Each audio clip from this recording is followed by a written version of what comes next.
In this age of gender confusion, it's difficult to find advice you can trust to help protect your child from those who would seek to unduly influence them, setting them up to be manipulated and exploited. On Unmasking the Trans Movement, we discuss, educate, and deliver the info parents want and need to help their children, grandchildren, and even themselves. Welcome to Unmasking the Trans Movement. Now, here's your host, Brad Wilder.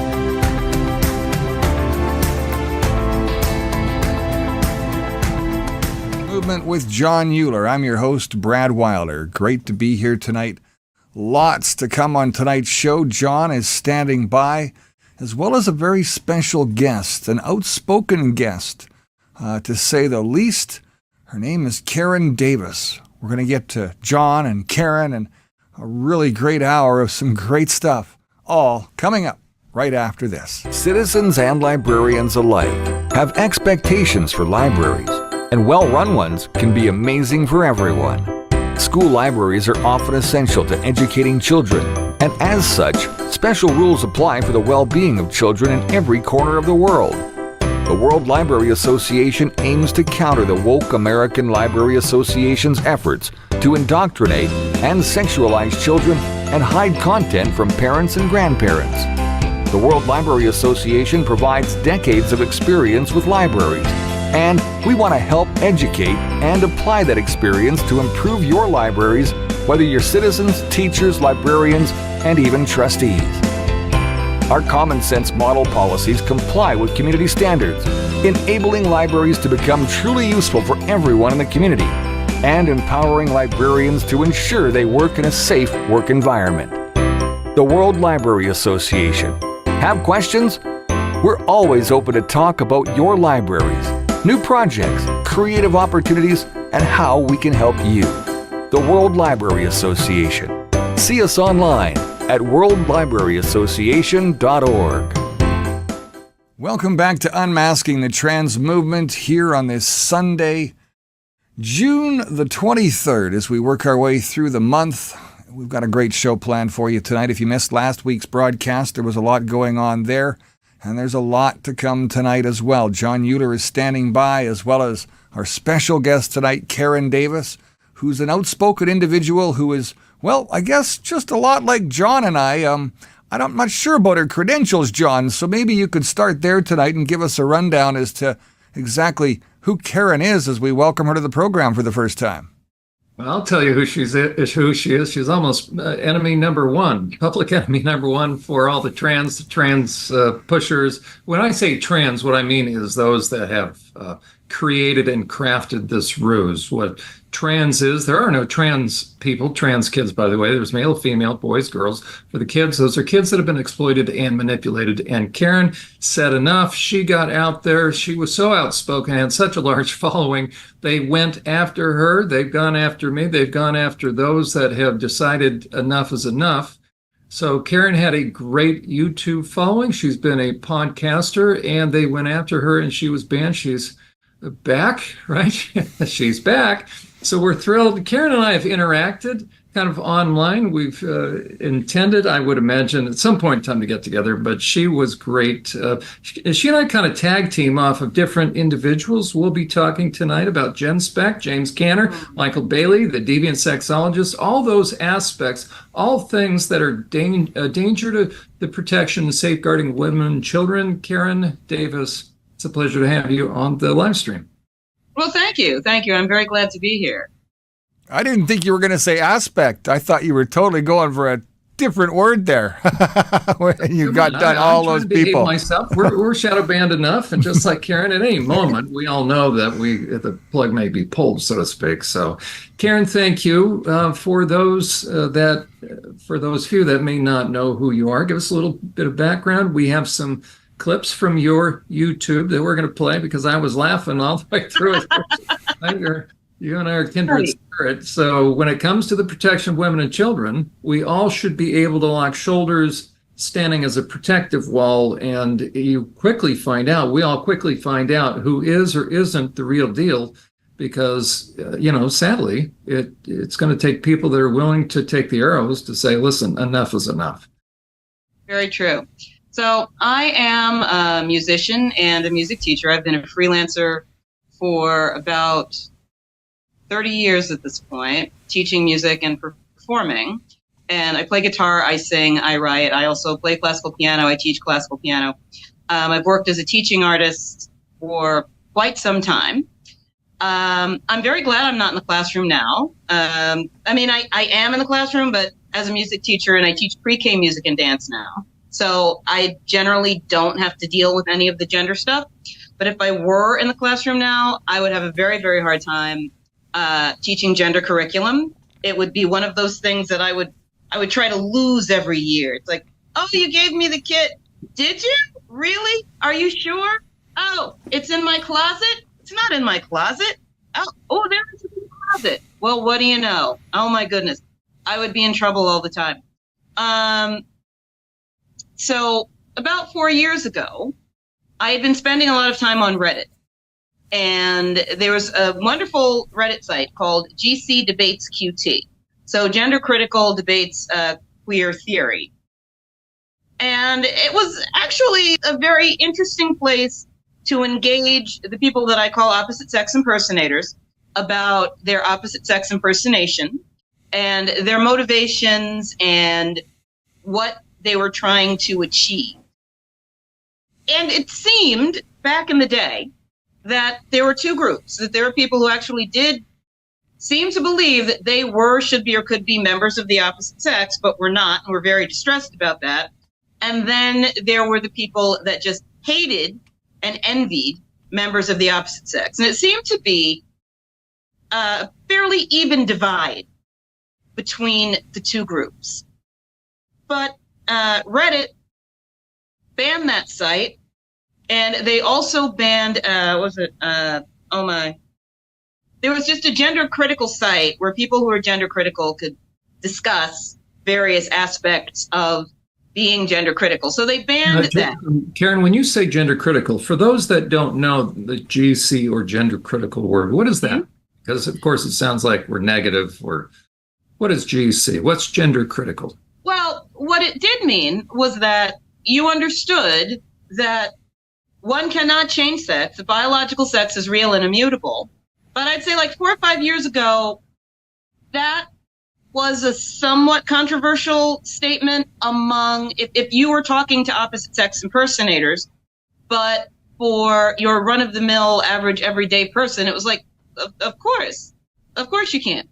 And then it started to shift, and it shifted very rapidly from saying, okay, well, these people, for the opposite sex impersonators, this is obviously very important to them. It's obviously a central part of their identity. So we can just be nice and go along with it. But of course, you know, a man in a dress is still a man, and a woman who calls herself Aiden is still a woman, of course. But you can say it, just be respectful and all this crap. Okay. So the shift happened when you were no longer allowed to say that. And that's when Reddit banned the gender critical site and banned GC Debates QT. And there was a lot of despair. I was also seeing it on Kelly J. Keene's YouTube page, where women were very upset that we were losing our rights, at least on paper at that point, because the definition of woman was being expanded to include men. So women were being erased legally. We were being banned on social media. People were getting deplatformed. People were getting thrown off Twitter left and right for daring to say that some man who pretends to be a woman is in fact a man. And I thought, okay, this is terrible. There's nowhere except for Kelly J. Keene's YouTube page, and Magdalene Burns was still alive, I believe. So it's like there's two places where women can talk about this. Women were getting thrown off Facebook, and it was just crazy. So I thought, you know, maybe I could create a space where women can talk about these issues without getting shouted down, without being berated, without getting thrown off social media. I'm certainly not going to throw anybody off of my my YouTube platform for saying that men can't be women and women can't be men. I won't even throw people off if they disagree with me as long as they're not abusive. So it's like, you know what? Let me try this. Let me give it a shot. Because I had a great deal of admiration for Magdalene Burns and for Kelly J. Key. And I thought, oh my goodness, these women are so courageous. And I'm like, do I have that much courage? And I'm like, well, I'll find out. So we'll just try it and see. And I was very lucky in that one of my early videos kind of blew up. I called it Black Birthing Bodies. It's still on Odyssey because I got banned from YouTube, but my whole catalog is on Odyssey, so it's fine. Where I had heard that term, and I was like, I'm not good with that. Black birthing bodies. My mother was not a hefty bag that I was pulled out of. My mother was a human being. Her mother was a human being. Women are human beings. We are not birthing bodies. And that video blew up, and it brought me to the attention of a bunch of people, and yada, yada, yada, here we are. And you have since been addressing almost identical things that I address. That's how we came to one another's attention on Twitter or whatever it's called, X now.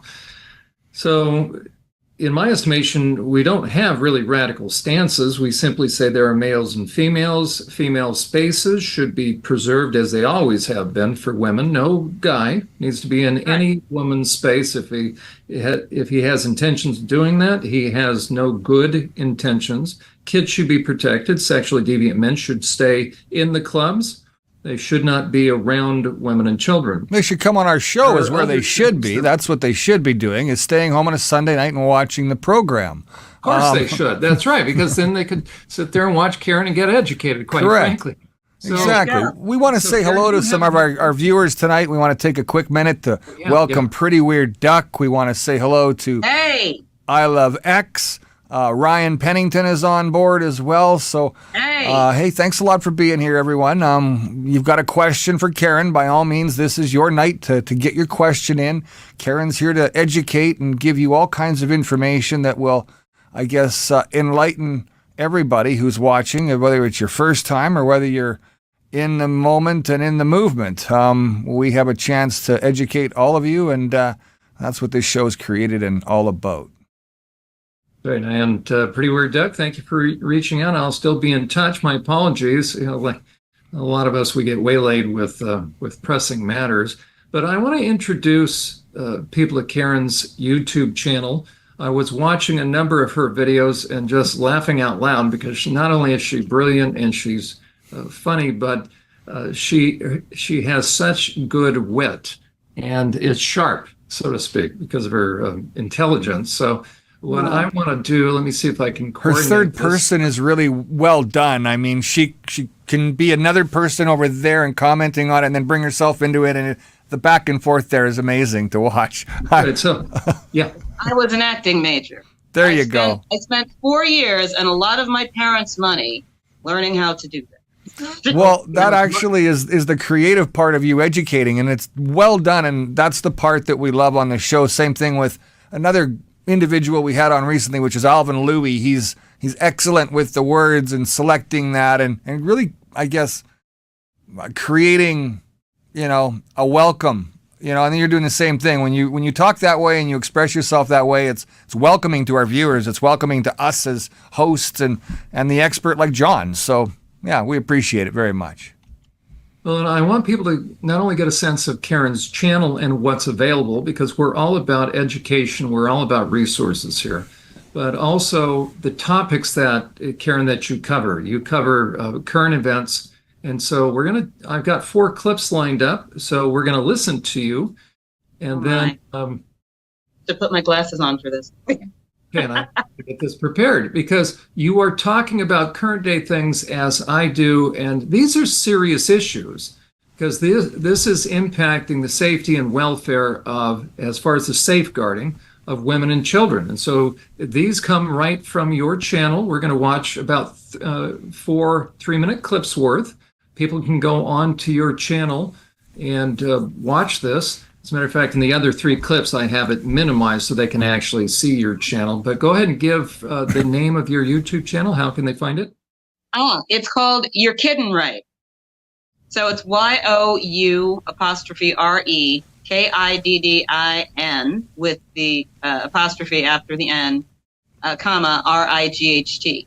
Now, actually, since YouTube brought the ban hammer down on me, my current YouTube channel may be very hard to find. Let me just get it up here, and I will let you know how you can actually find it. I think it may just be under my name, Karen Davis. I'll stop sharing. Can you share your screen right now? If you can. Probably not. No. Okay, that's fine. I'll bring it back up. I know in one of the future clips, I have this screen minimized, so they'll be able to see. Okay, and if you find me on Substack, it's under You're Kidding, right? And so that's the official name on YouTube, because I figured I was sneaking back in, although you can't really sneak onto YouTube, you know. Oh. Okay, well, we'll jump right into it, and then after each of these clips, we'll have you say a few things, and then we'll take comments. If anybody has any questions or comments for Karen.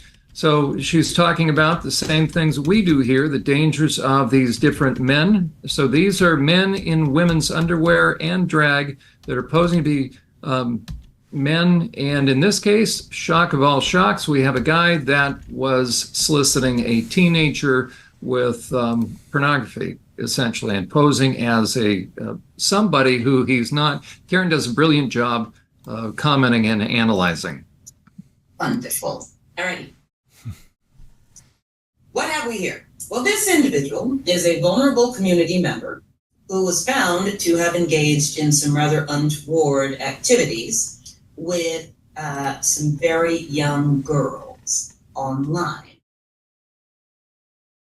It says, transgender, posed as teenager, online and shared indecent images. Now you notice there's another word,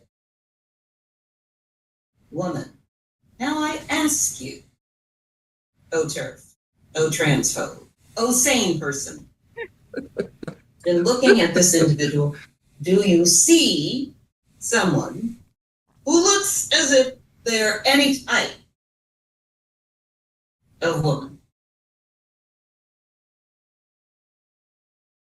To me, this individual looks like a man, or in the proper YouTube parlance, a biological man. Now, I must ask you, is there any other type of man? Is there a theoretical man? Is there an existential man? Is there a, for all intents and purposes, man? Or is there just, a man?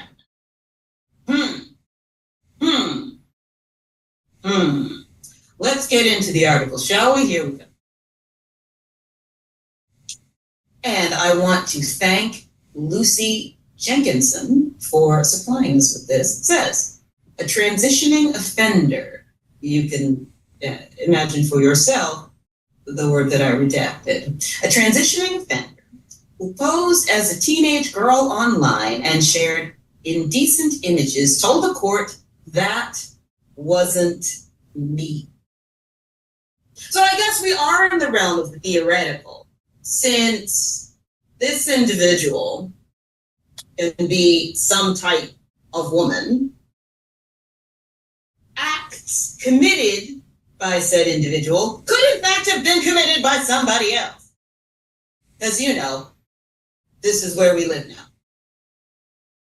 Emma Davies, who we will just refer to as Davies, 60, pretended to be a 14-year-old girl to talk to girls of a similar age, and shared an explicit image of a young girl that she had received, presenting it as Davies' self.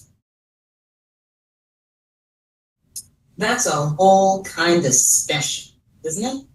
The supermarket worker told Workington Magistrates Court that Davies' self took responsibility for what happened, but that the person was not who Davies' self is today. Of course not. Because for these types of offenses, there's certainly no recidivism rate, and the rate of reoffending is non-existent because, obviously the individual is remorseful and has learned Davy self-lesson. Okay. Karen, all set. Yeah, so each of these clips are about 3 minutes long. I've got 4 of them queued up. Exactly. So what are you, I'm rolling, but just brilliant. Well put. Well put. Any comments on your comments? Yeah, I mean, one of the things that I find challenging about doing this, I don't like to talk about the individuals that prey on children. It makes me extremely angry. And it is a tremendous cognitive and emotional task to speak about these issues within the YouTube guideline. It's like it makes my brain tired. And tired in a way that I don't like my brain to feel. I play classical piano after like wrestling with some Beethoven, and I'm fine. After this, I'm like, oh my God, I have to play Candy Crush. But it infuriates me that these men prey on these children, particularly in the UK, where the sentences are so light. And it's like, really? So this guy has committed this egregious offense. He has admitted to committing this egregious offense. Everyone agrees that he has committed this egregious offense against a child. And basically, it's just like, so he'll go to jail, maybe, probably not, suspended. So we feel really bad for him. We feel so bad for this man who committed this horrible offense against a child, because then who cares about the child? Who cares about women? And so it's just mind-blowing to me. I don't feel bad. Lock them up. Throw away the key. Enough is enough. That's what I think. But you may have noticed that the judicial system in the UK is extremely forgiving of these individuals. Yeah, that's why I need a guy like John over there. John would handle the situation. He did it in the U.S., and we've seen that happen in the past with John's experience. And John, you could take that right over to the U.K. and handle business. And I mean, in jail, they get the mental help that they need. Right. This is the danger, as Karen is pointing out, that these guys, and look at Jen Specht, and you know what, we'll invite Stella O'Malley. As a matter of fact, interestingly, I have confirmation, I'll show you in a few minutes, that Stella and I was going to interview Stella because I thought she was reasonable. Well, this is before Jen Specht came out, right? And so their open invitation, Jen Specht, to allow these guys, all these guys are porn saturated. Any guy that's going to dress in drag and come out in public saturated with porn, and therefore women's underwear and drag, any guy, and we all assume he's buying his women's underwear, really, not going to laundromats and stealing it. They pose a very real high risk to women and children, and they're being permitted to go right in there. And again, the deviance goes beyond just dressing up and looking at pornography. It goes into the actual sexual act and experience of it all, doesn't it? Well, and we see exactly what Karen pointed out.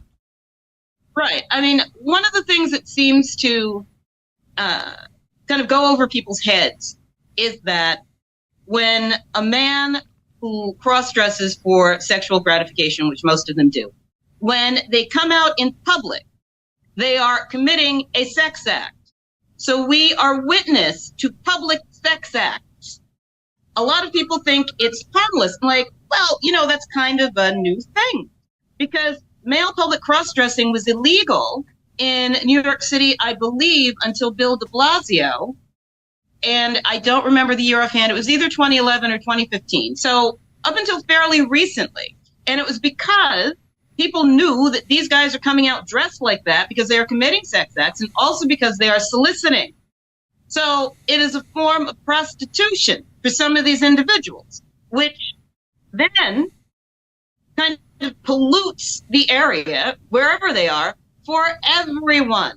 And having men commit public sex acts like cross-dressing makes women more unsafe, because you have these men parodying women and parading the idea that women are simply objects for men's sexual gratification. So even if it's just some dude in a dress, the larger message is that this is what women are.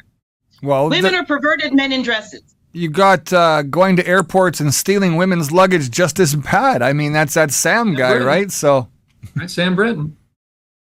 The Democrats Yeah, the Democrats. Matter of fact, this is a major part of the Democrat platform, right? We don't, we don't get a lot of politics here, but the reality is this: if your platform is based upon, or a significant part of that platform is based upon pandering to sexually deviant men, this is scary as far as the impact toward women and children.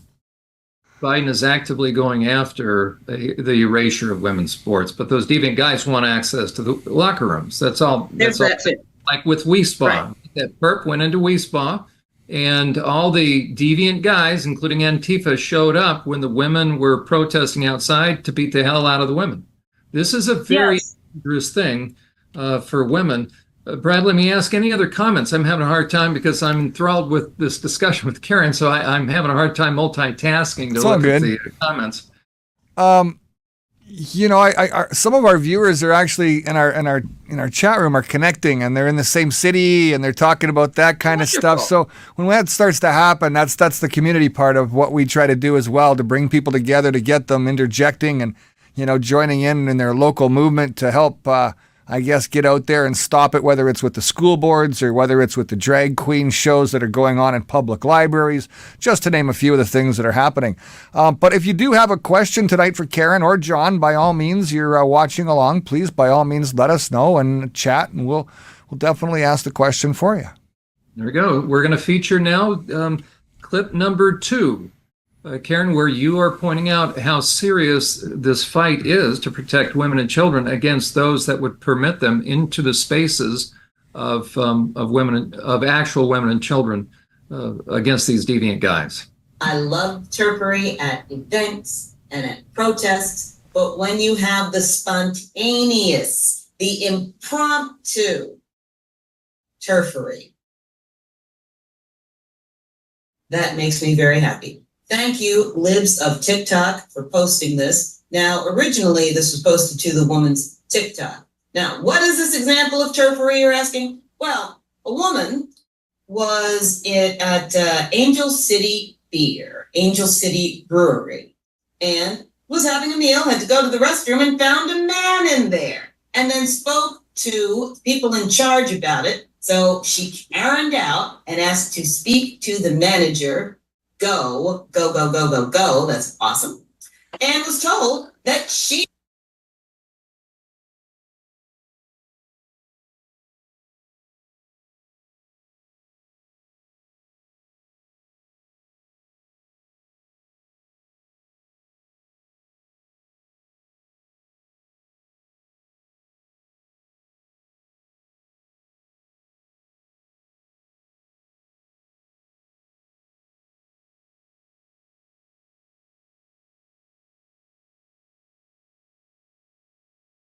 Well, I'm not sure that everybody's actually getting a chance to hear that, John. Can you hear me, John? I think we lost John. call it what it is. There he is. She's back. There we go. I'm sorry, Brad, we got it? Yeah, we lost you there for a few seconds. You might want to just roll that back a bit, and we'll pick up again. There you go. Just started from the top again. Oh, okay. Sorry about the glitch there. We'll continue. All right, not your problem. Going to check. No, it did it again, John. We lost audio there for some reason. I'm sorry, are we losing this, Brad? Yeah, we're losing audio for some reason. You know what? Let me do this. Maybe I have to. Oh, okay. Let's do this. Sorry, everyone. Okay, let's do this. This should work now. Sorry about that. You asked me to do because a grown man was washing his hands next to me, which We're good now? Yeah, we're good now. Okay, there we go. I have little kids, but we have no rights. Who has the rights? I've told you exactly where I stand, and I've told you where our company So stands. we have to leave. Yes. The trans doesn't have to leave. That was. There's the turfing. Make it clear. Make it concise. Call it what it is. I love it.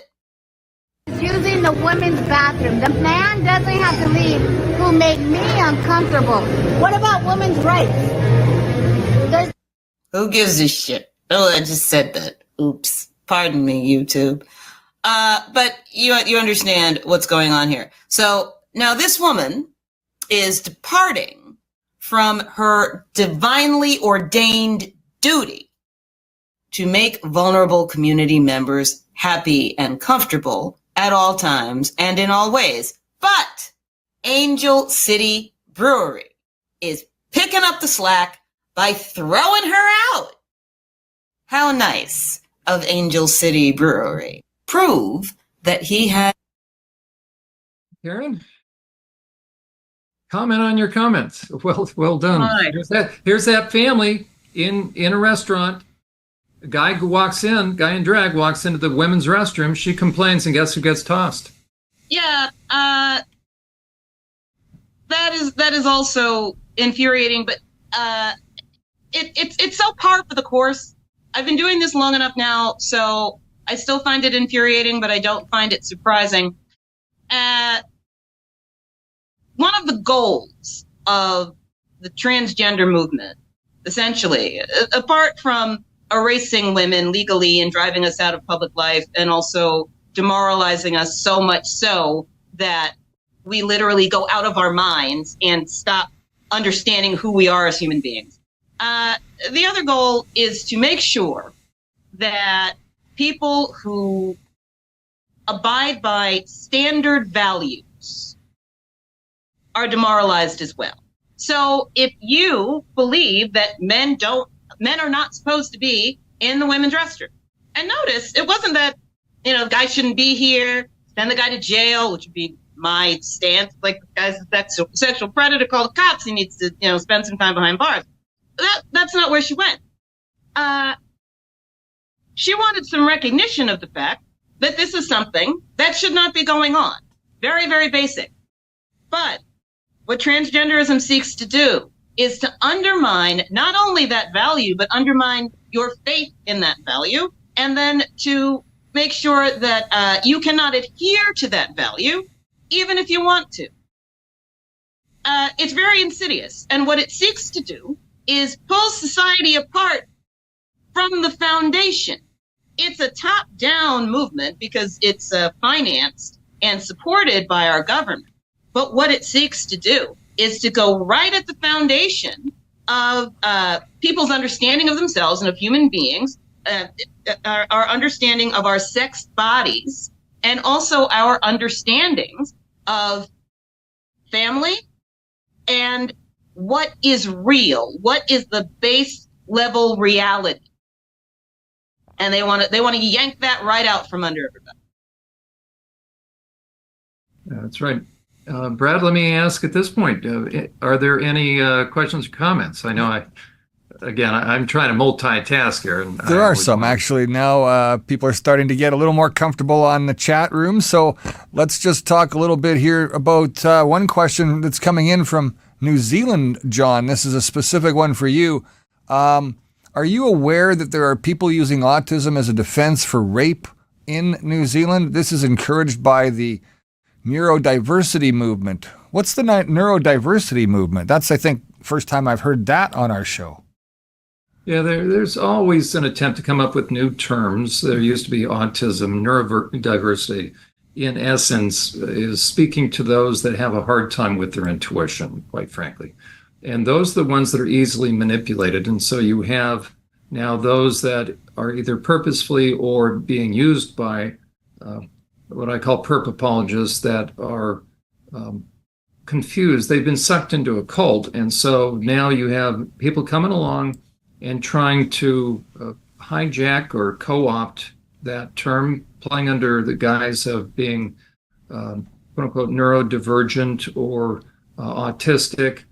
Karen commented on this shooter that walked into the trans shooter that walked into that school in Tennessee, had mental health issues. And so you have a lot of people that are going to... That was the girl that was dressed as a boy? That's right. Karen did a wonderful video. If we had time, I was going to play that one as well, because there's very serious issues.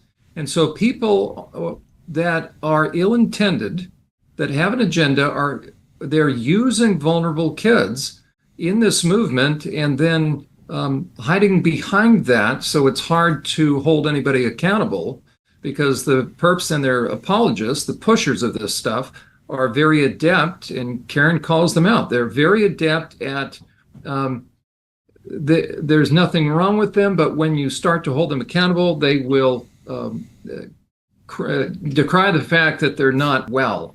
So, Karen, any thoughts about the neurodivergence or the autism end of this? Oh, yeah. Yeah, one of the things that I've gotten to do as a teaching artist is work with autistic kids. I also taught 7th and 8th grade special ed twice. And I was music teacher in an early intervention program for 3 years before COVID. And one of the things that I will say is that early intervention programs, this was pre-K, they're wonderful, absolutely wonderful, and much easier to access than they were when I started teaching in the 90s. That said, one of the disturbing things I saw is that there seemed to be a move away from a certain type of social skills teaching among the kids who are described as lower functioning. When I started, and when I first became a teaching artist, there was a real move to make sure that children had basic social skills, particularly if it looked like they may end up in an institutional setting. Social skills, obviously, that match their intelligence level and their functioning level. But we seem to be moving away from that and allowing children to act out aggressively. I watched a couple of kids hit their teachers. I mean, draw the hand back and just smack them across the face and then laugh. Okay, I wouldn't allow them to do that to me. I did have to catch a couple of little hands and put the little person back in their chair and say no. I had to do that a couple of times. And it actually worked. But it seemed that, and I asked the teacher about it later, and she said, well, when they hit you, they're trying to communicate. And I'm like, yeah, they're communicating to you that I can hit you. That's what I'm telling you. And she's like, well, they're not verbal. You have to accept. And I'm like, I don't have to accept getting beaten up by a 4-year-old. I just don't. And there are ways that you can manage that behavior. Because if this child ends up in an institutional setting, that kid's going to get hurt. There we go. Or that kid will end up in a restrictive environment, possibly in chemical restraints, which you don't want. You need to teach these children how to manage those impulses, not just for your own sake, because I can imagine the self-esteem beating that the teacher was taking, but also for the sake of that child and for his parents at home. Kid's not always going to be 4. He's going to be 25 one day, and he's going to draw that hand back, and he's going to break somebody's jaw or give someone a concussion.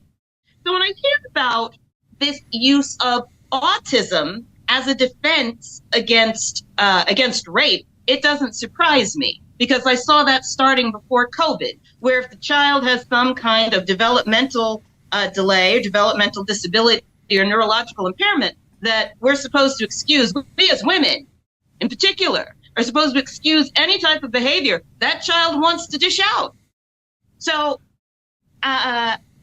it made me very angry. And if I had been brought back to that program, and I think that's one of the reasons they didn't bring me back after COVID, because I was starting to make some noise, I would have had to talk to the director about that. Because I'm like, look, you're doing these kids a disservice by allowing anyone to tell them either explicitly or implicitly that it's okay for you to try to knock your teacher's head off just because. It's like, no. That kid could end up getting shot by the cops because it's wilding out at home and no one can control them. That kid could end up, on a locked ward that we don't have very much anymore. That kid could end up in the subway. Like, look, what are we here for? We're here to help these little people avoid, the negative consequences that can arise from having these disabilities. And you're not going to do that by letting them smack the teacher around. Okay, so this agenda isn't just about the trans movement. This is a part of a bigger plan in the world that's going on right now. And let me ask you, you're probably old enough to remember a gentleman and a broadcaster named Paul Harvey. Remember him? His end line was, "Good day."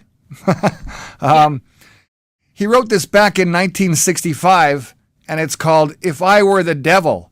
And one particular paragraph comes to mind after what you guys just talked about. If I were the devil, I would encourage schools to refine young intellects, but neglect to discipline their emotions.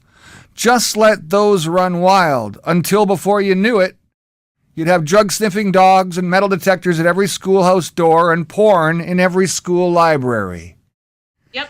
Now, there it is. Now, this is, again, like I said, part of a bigger agenda, bigger platform, but we try not to get too political here. We've talked about Orange Man tonight. We've talked about the old sleepy man tonight.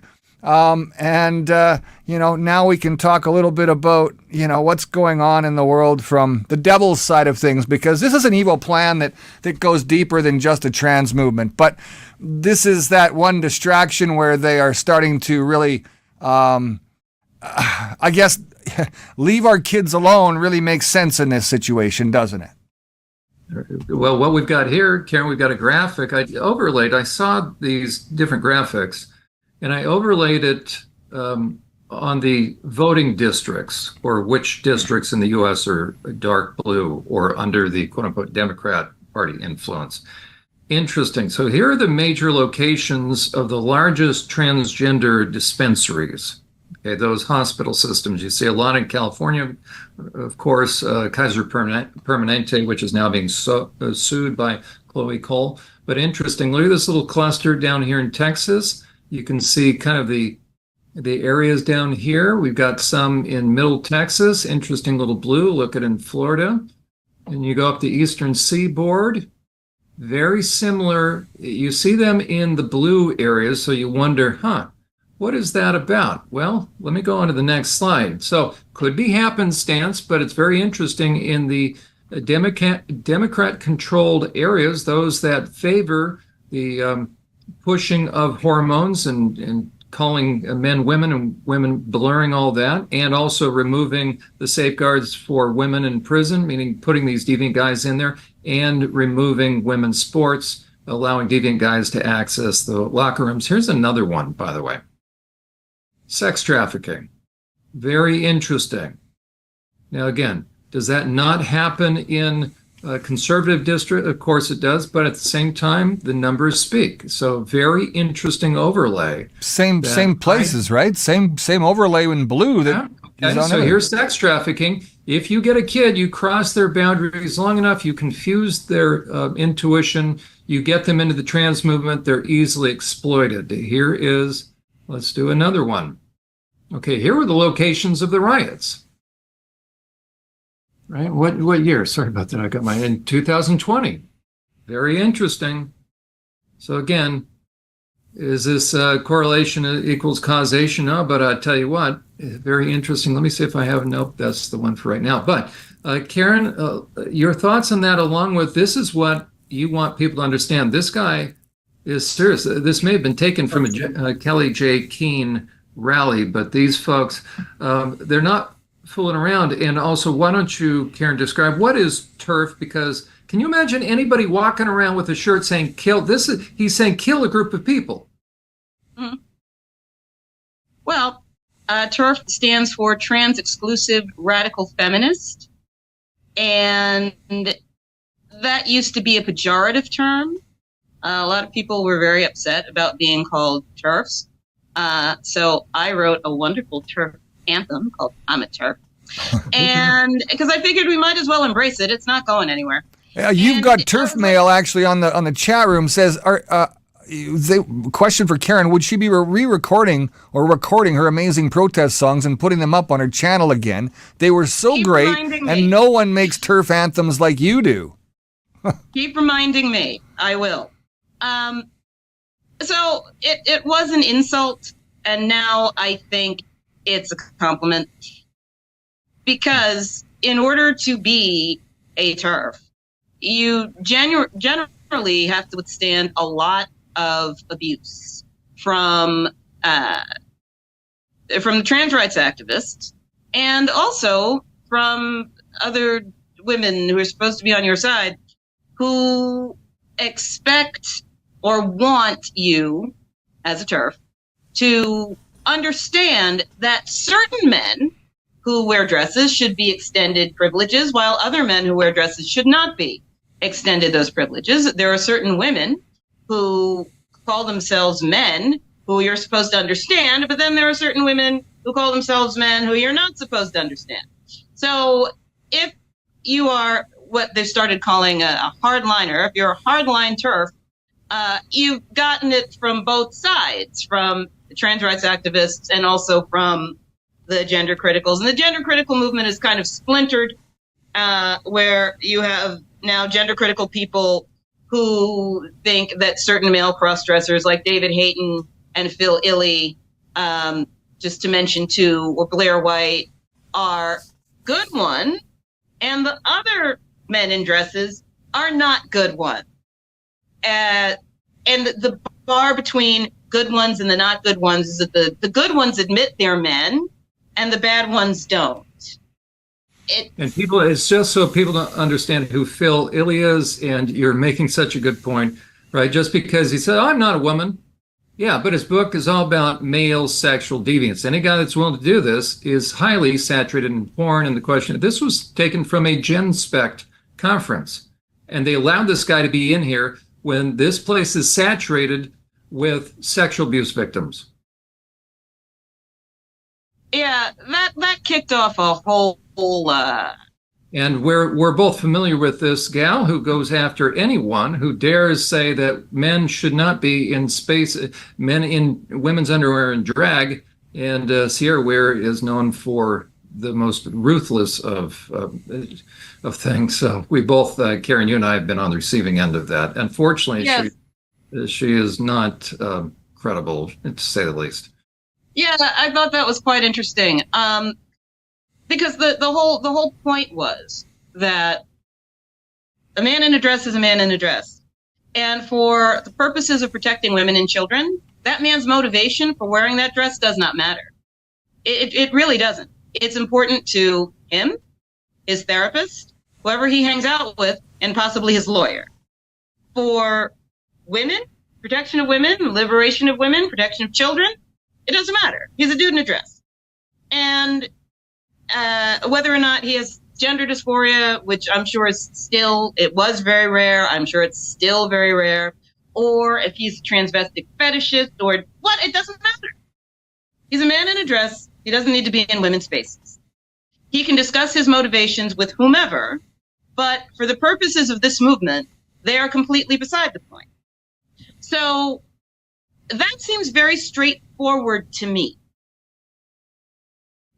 There are other people who want to split hairs and come up with a lot of nuanced. There's nothing nuanced about it. A deviant guy in a dress, nothing nuanced or subtle about it. No. And you know what? If you're doing a dissertation about the psychology of cross-dressing or whatever it is, fine. Go right ahead. But again, if we're talking about keeping men out of women's spaces, then we're talking about all the men, all of them.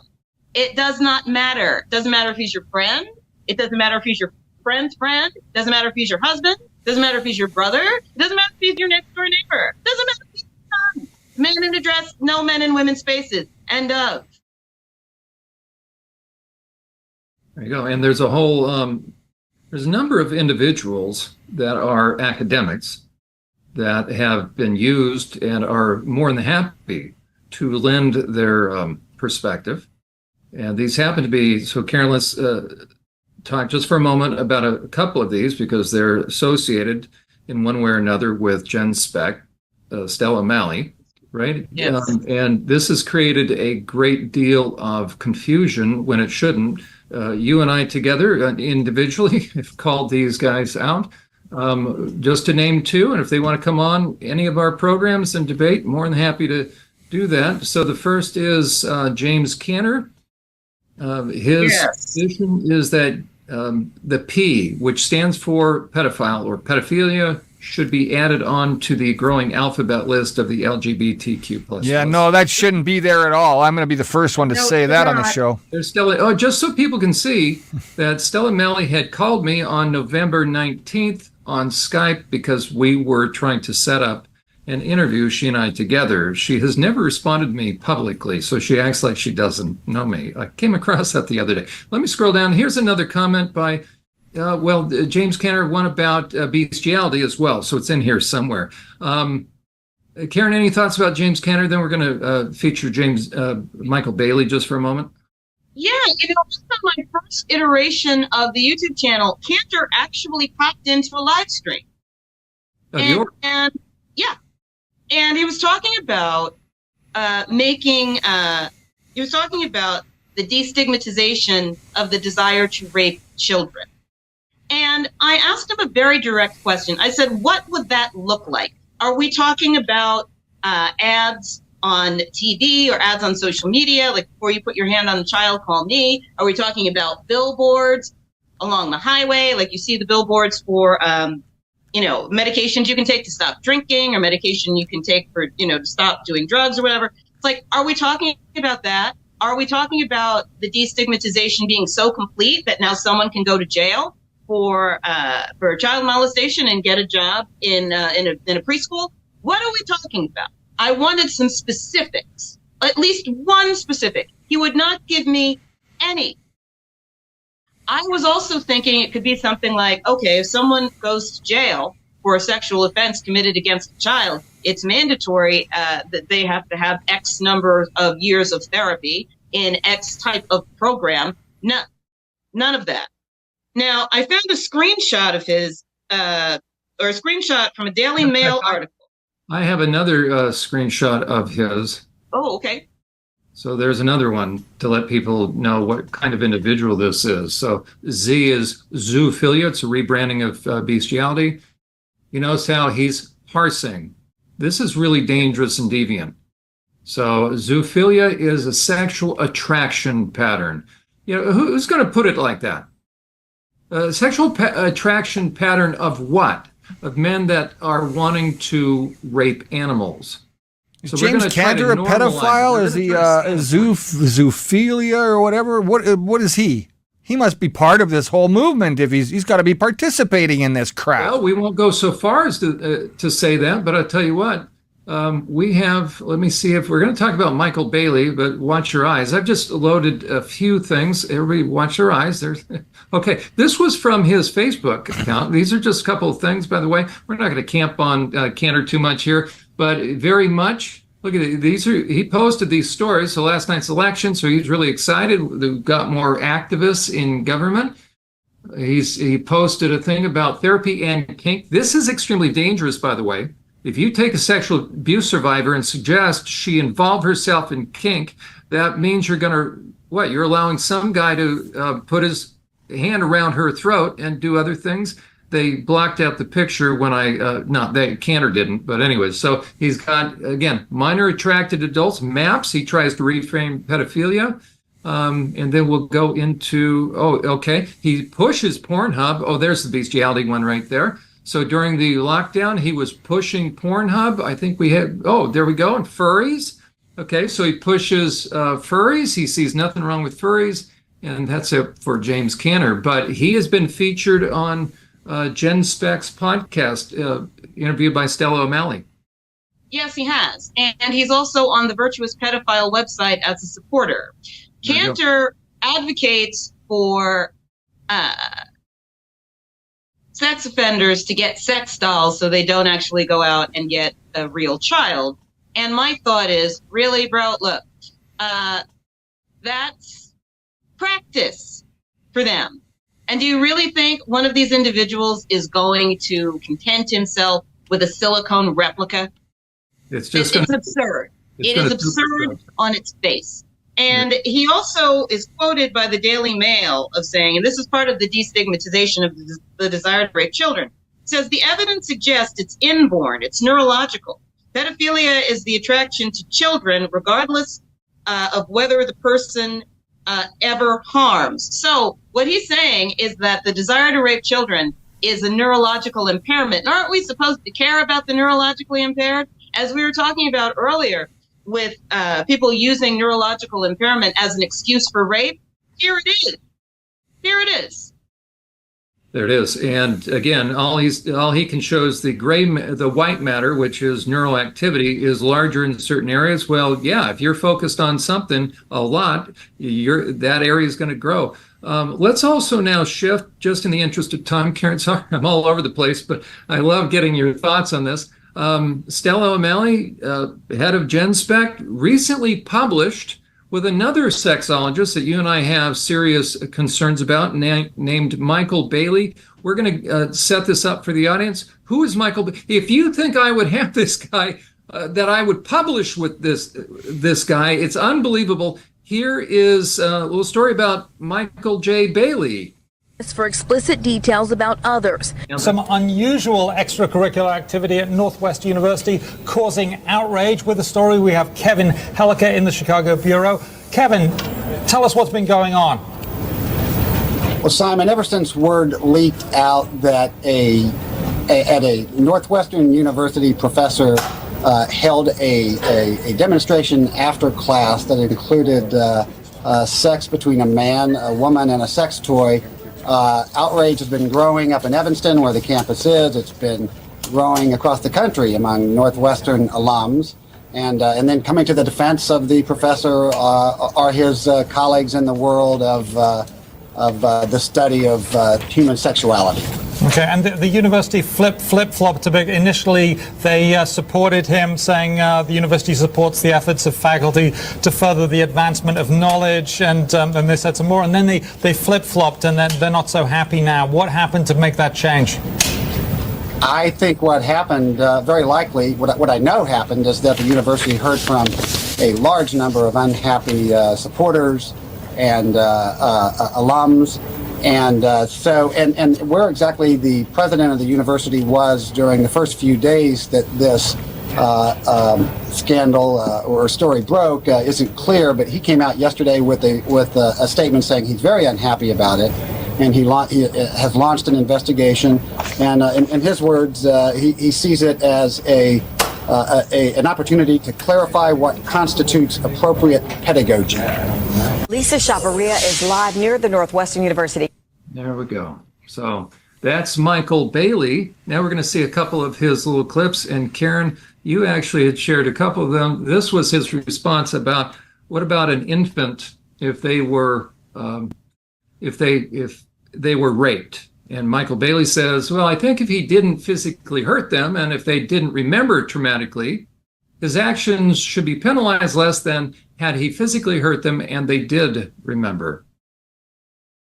Yeah, so apparently, if you rape a baby, say, that's less of a big deal than raping a 4-year-old, because a 4-year-old might remember it and be upset, whereas the baby, well, this man is insane. It is utterly demonic. Yeah, I got a short rope for him. Seriously. And Stella O'Malley considers him to be one of the most brilliant minds in the study of transgenderism. The man is a complete and utter degenerate, and you can tell by the statement that he made. And Stella O'Malley doesn't accept that. He has been featured on their podcast, Gender A Wider Lens. And now, one of the things that Michael Bailey also does is he promotes people in the field of transgenderism. And one of the people that he's promoted is a man named Bill Illey, the guy that we saw earlier in the blue dress. And Illey wrote this, it's a damn near unreadable book that's an apologia for fetishism. But Michael Bailey hosted a symposium, I believe it was August 2023, at which Illey was featured. Now, Illey was also a big splash at GenSpec last conference. It happened last year. Here's what Michael Bailey said about Bill Illey. Bill Illey is smart, wise, controversial. Importantly, he is autogynephilic and not in denial. AGP is a neglected part of this important conversation. Neglected on the left by denying its existence and importance. Neglected on the right by demonizing and attributing it to porn. Illey is Bailey's protege. Bailey wants to promote the acceptance of autogynephilia and of autogynephy, and of, again, the hatred and degradation of women and children. That's what this man is all about. Matter of fact, here's another quote. Here's Bailey. I know men who are pedophiles. Really?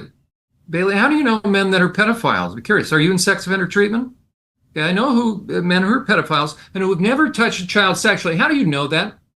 James Kenner, how do you know that? The best thing they could say is, well, they would know. Really? I have 15 years dealing with sex offenders. Really? And you can know. How would you know that? Well, you're going to take their word. Take the word of who? The world's greatest liars. It goes on. Imagine what their lies have been like, with people wanting them dead. Who wants sex offenders dead? Okay, yeah. Why? Because they've harmed, but at the same time, in my sex offender treatment groups, I never have guys saying they're fearful to walk down the street. Okay? Despite the fact that they've never done anything wrong. Again, look at how they are changing the narrative and pushing sympathies to sexually deviant guys. So the fact that Stella O'Malley, head of GenSpect, has a low bar approach to safeguarding women and children, does an article, co-authors with Michael Bailey, and features James Canner, and then goes after me with the most snide of comments. We have serious concerns about GenSpect, and there's just not enough time to comment on everything. Karen, go ahead. Yeah, just real quick. I was thinking, if GenSpect's goal, as stated, now I think they've changed their mission statement since I started going after them, but if GenSpect's goal is to guard the mental health of individuals who are gender dysphoric, or who are the latest bit of lingo is gender confused, they know that one of the things that can provoke gender confusion and gender dysphoria is sexual abuse, right? So how can you credibly say that you are acting in the best interests of people whose identity may have been so profoundly disturbed by sexual abuse by partnering with people who support pedophiles?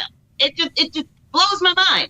And this makes some people very angry. They say, well, Stella's doing great work. And if I ask them, what is the great work that Stella O'Malley is doing? No one can tell me what it is. Or they say that she refers people to therapists. And I'm like, Google can do that. You don't need Stella O'Malley to do that. But they will not answer the question of how are you supposed to safeguard the mental health of people who may have been sexually abused by partnering with pedophiles? It is absurd. And I do not understand why other people do not see that absurdity. That is also absurd to me. So it's absurdity piled on top of absurdity on top of a pile of perversity.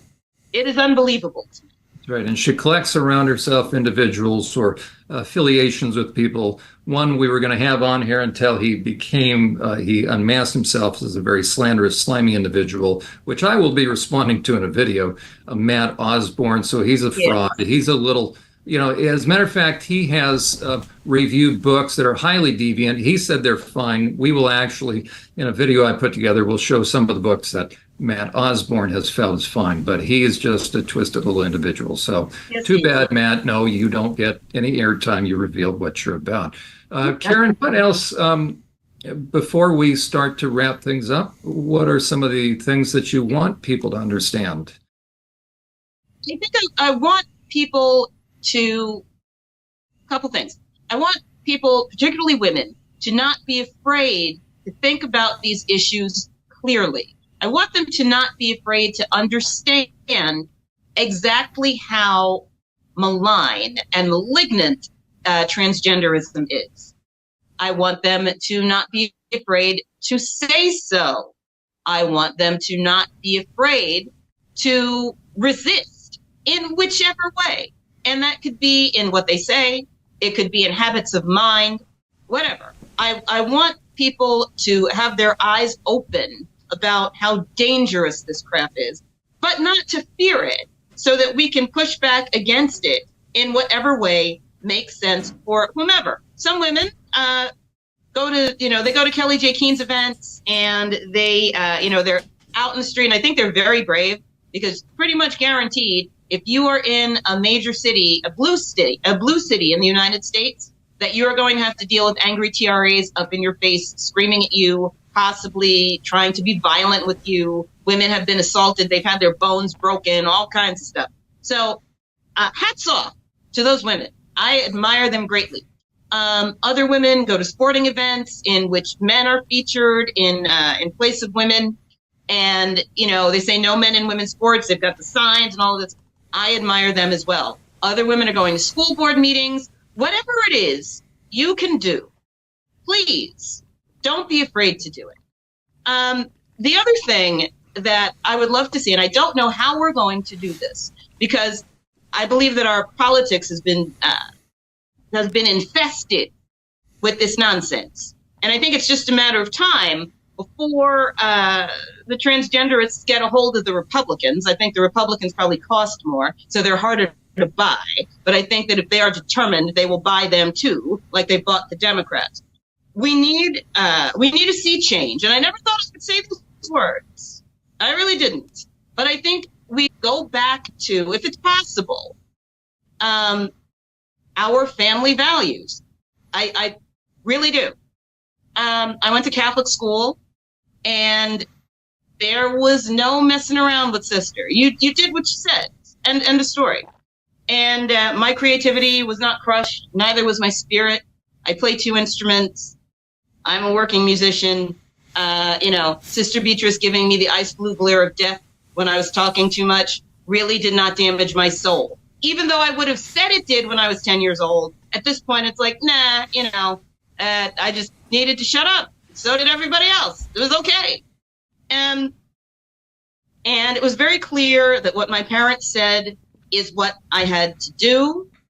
And it has actually served me in my entire life. One of the reasons I never got caught up in the crazy drug scene in music is because I knew that my parents did not want me to drink and do drugs, so I didn't, because I wanted my parents to be proud of me. So, I don't know how we would get back there or move forward into that space, but it is something that needs to happen.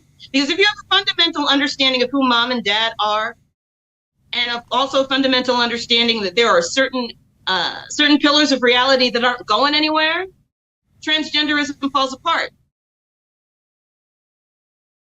Right. And Karen, I want to show people where they can find you. There is your YouTube channel. Yay, there's me. Yes. Karen Davis 3000 video.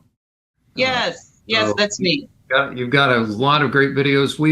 I was prepared to review 2 more, but you've got a lot of great videos on there. Thank you. Very brilliant, very pertinent. And you also have a Substack. Let me bring that up. Yes. And access that. So please go and show Karen some support, and you'll also get just very good intellectual content, good intellectual firepower to stand up against those that are looking to do away with women's rights. This is an existential threat, Karen, against women and accessing vulnerable kids. It definitely is. Yeah. Well, Karen, thank you for being a tremendous guest. It's a gift to us to have you on, and your intellect, your wit is just second to none. So I enjoy that. Well, thank you so much. I really do appreciate that. It's never a shy moment, is there? As always. It's great. Thank you both for being here tonight. We've got to remind our viewers and our listeners that they can like, share, subscribe, follow, join us online. We have our own website at Unmasking the Trans Movement. We're found on Rumble and YouTube.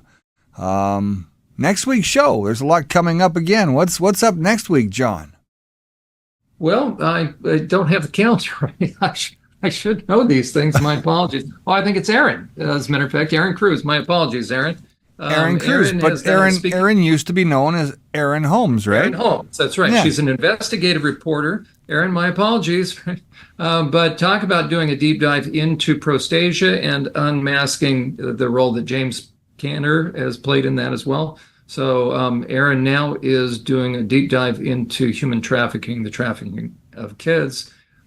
She is a hero, and she's going to be on with us to talk about what's going on in certain regions to try to protect kids. So it'll be a very informative and power-packed hour next week. Excellent. Well, once again, thank you very much to both of you for being here. Thank you to all of our viewers tonight. This is Unmasking the Trans Movement. Remember, it's not our kids' fight, it's actually our fight. So now's the time to stand up, now's the time to get involved, and now's the time to take action. Till next week, I'm Brad Wilder on behalf of John Uhler and Karen Davis. Thanks a lot for being here, everybody. We'll see you again next time. Good night.